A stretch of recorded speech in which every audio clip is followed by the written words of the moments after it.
7 husbands, a brother-in-law, even her own child, all deceased. One woman was responsible. She went by many names. Lyda Trueblood, Lyda Southard. The press called her Flypaper Lyda. In the early 1900s, Lyda made headlines across the nation. She left a trail of broken hearts, broken lives, and life insurance fraud in Idaho, California, Hawaii, Montana. The list goes on and on. It's a long line of victims silenced with arsenic. For years, their fate was written off as typhoid, the flu, bad luck, until suspicious chemists discovered something sinister. Fatal amounts of arsenic in a long line of bodies, preserved like wax in their graves. But like everything on this show, there's a chilling twist. Lyda didn't live out the rest of her days in prison. She didn't face the gallows, nothing like that. She was arrested, incarcerated. She broke out of prison. She was incarcerated again, then paroled, then her sentence was eventually commuted. She even remarried again, and that didn't end too well for husband number 7, or was it number 8? It's hard to keep track. I'm Genua, and this is America's Strangest History. Today we uncover the story of the blackest widow in American crime. This woman was motivated by greed. She escaped justice and charmed her way into legend.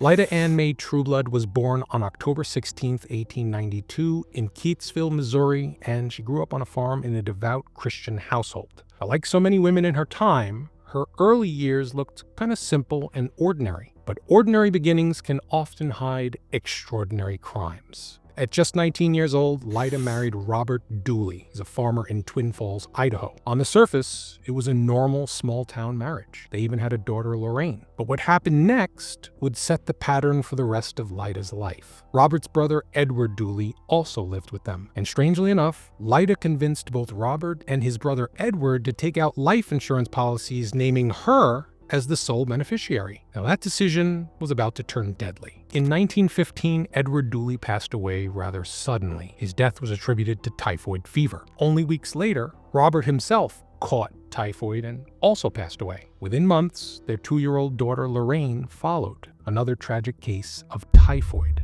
Think about that. Husband, brother-in-law, and child all gone in less than 4 months. Lyda collected the life insurance proceeds and then quickly moved on. It was still early on. The body count was only 3 people, so neighbors had sympathy. The press painted her as a tragic young widow. But the truth, those were only the first in a long line of arsenic-laced bodies.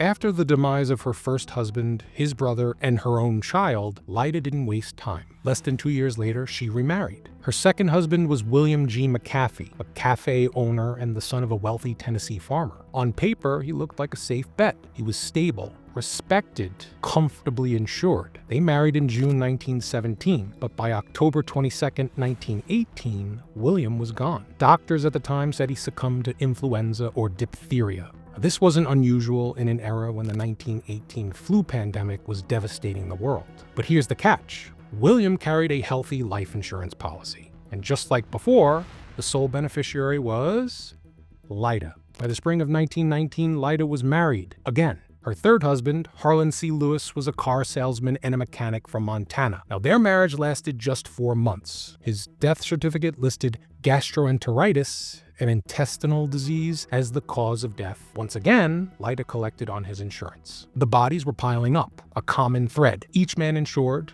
each man gone, less than a year after marrying Lyda. It's a horrific tragedy, but she wasn't done yet.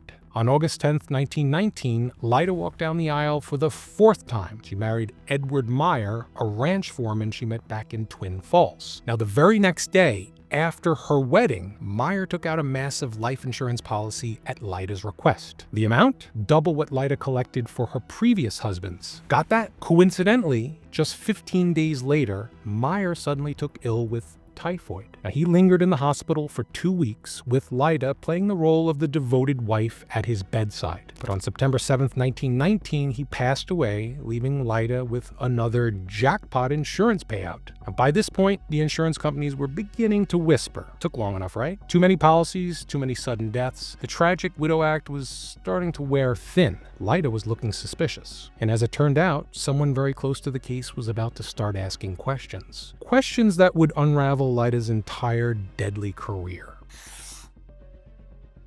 For years, Lyda's string of deaths somehow managed to pass without serious suspicion. I can't imagine why. Doctors chalked them up to typhoid, influenza, stomach ailments. Friends pitted her as a cursed woman. Lyda collected her insurance checks and just moved on. But by 1920, whispers started up.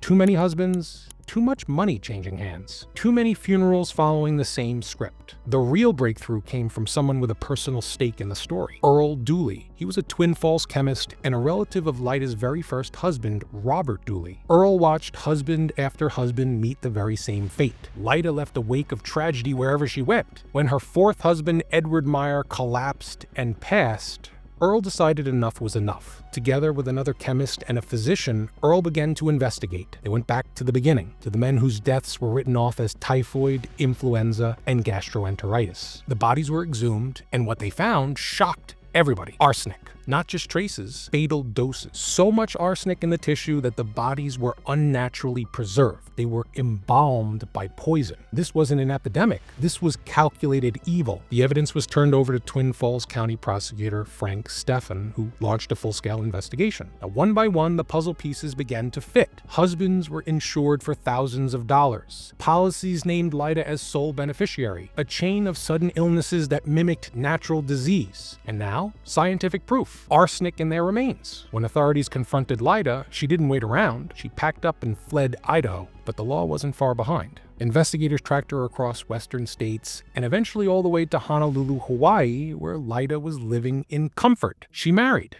Again, this time to a U.S. Navy officer named Paul Southard. It was there in 1921 that authorities finally closed in. Lyda was arrested in Honolulu, extradited to Idaho, and charged with the murder of Edward Meyer. The young widow who buried husband after husband was now on trial for her life.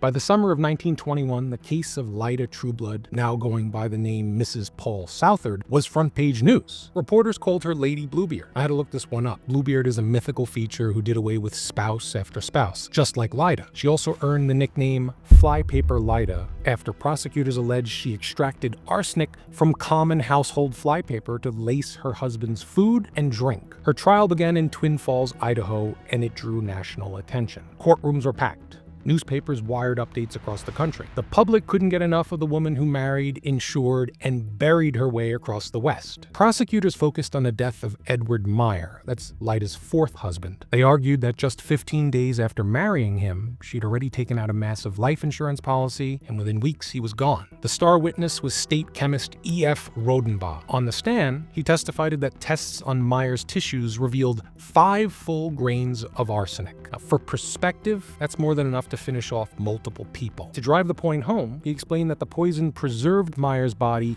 unnaturally. In fact, the exhumed remains were in near perfect condition, like wax figures, because arsenic actually slowed decomposition. The prosecution laid out the pattern. Husband after husband, insured, then gone from illness. So this clearly wasn't coincidence. It was cold-blooded calculation. The defense countered with a remarkable claim. Lyda might have been an asymptomatic carrier of typhoid. She wasn't a cold-blooded killer. She was spreading the disease without knowing it. Got that? Lyda's defense argued that all these deaths could be explained by natural causes, disease, but the jury wasn't buying it. Lyda was convicted on November 7th, 1921, but not on first-degree murder. She got second-degree for Edward Meyer's death. The sentence was 10 years to life in the old Idaho State Penitentiary. For many, it felt like justice at last. But the story of Flypaper Lyda was far from over, because inside those prison walls, Lyda proved she was just as cunning as ever. After her conviction in 1921, Lyda was sent to the old Idaho State Penitentiary in Boise. The prison had only a small women's ward, and for much of her stay, Lyda was its only inmate. Life behind bars for Lyda wasn't nearly as grim as you might expect. By many accounts, she was treated with unusual leniency. She was charming, polite, and by all appearances cooperative. Guards trusted her. She was occasionally allowed unsupervised trips into town, and there were even reports that she joined the prison's wardens and their families for picnics. Hard to believe that beneath her friendly exterior, Lyda was still plotting. On the night of May 4th, 1931, she put her plan into action. Using a rope made from knotted bed sheets and with the help of an ex-convict accomplice named David Minton, Lyda scaled the prison walls and vanished into the night. Her prison break shocked Idaho. Newspapers across the country ran headlines like, "The Black Widow had escaped." For the next year, Lyda lived under an alias, Zella Raines. She traveled through Colorado and Wyoming, working odd jobs and keeping her head down. And in true Lyda fashion, she even remarried while on the run. You can't make this stuff up. She took a sixth husband, Harry Whitlock. He was a Denver shipping clerk. But Lyda's freedom didn't last. In July 1932, after more than a year on the run, Lyda was tracked down and arrested in Topeka, Kansas. Now, back behind bars, she remained a media sensation. Some admired her cleverness, others called her the most dangerous woman in America. But here's the twist. Lyda wouldn't spend the rest of her life in prison, not even close.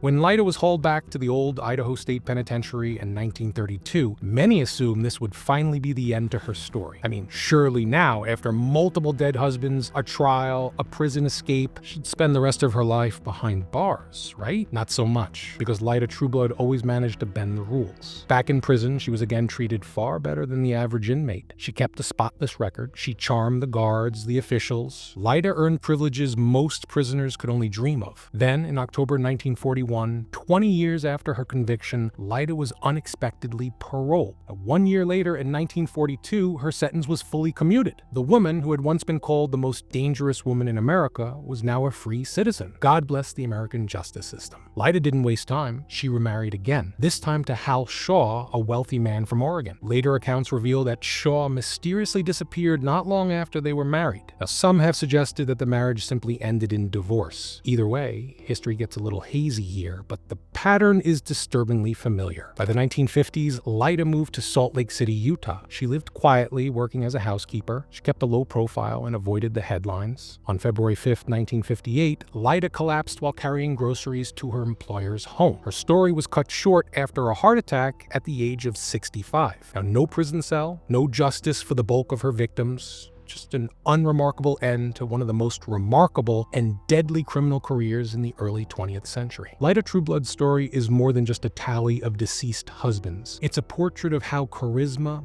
bias, and bad timing allowed a serial poisoner to slip through the cracks of the American justice system. In an era before modern toxicology, arsenic was the perfect weapon. It mimicked the symptoms of common illnesses like typhoid, the flu, gastroenteritis. It was available in ordinary household items like flypaper and tonics. Unless someone thought to test for it, the poisoner went undetected. Simple as that. Adding to the mix is the fact that Lyda was a woman. In the early 1900s, juries and judges were deeply reluctant to sentence women to death. In Idaho, no woman had ever been executed, and no jury wanted to be the first. Instead of the gallows, Lyda received a sentence that eventually translated into freedom. I think the part of Lyda's story that's the most haunting is how she lived almost her entire life on her own terms. No consequences. I mean, she collected on her husband's insurance policies. She escaped from prison when it suited her. She was paroled and pardoned while others rotted behind bars. She remarried and lived free even after investigators proved she was the poisoner. In the end, Lyda didn't face the kind of justice her victims deserve. She charmed the courts, she charmed the press, she even charmed her jailers. She was buried in Twin Falls, Idaho under the name Anna Shaw. She was laid to rest under a quiet headstone. Doesn't feel like justice for a woman once branded the blackest widow in American history. Maybe that's the most chilling part of all. Lyda Trueblood didn't just finish off her husbands, she outlived the truth. I'm Genua. You've been watching America's Strangest History. Thanks for watching.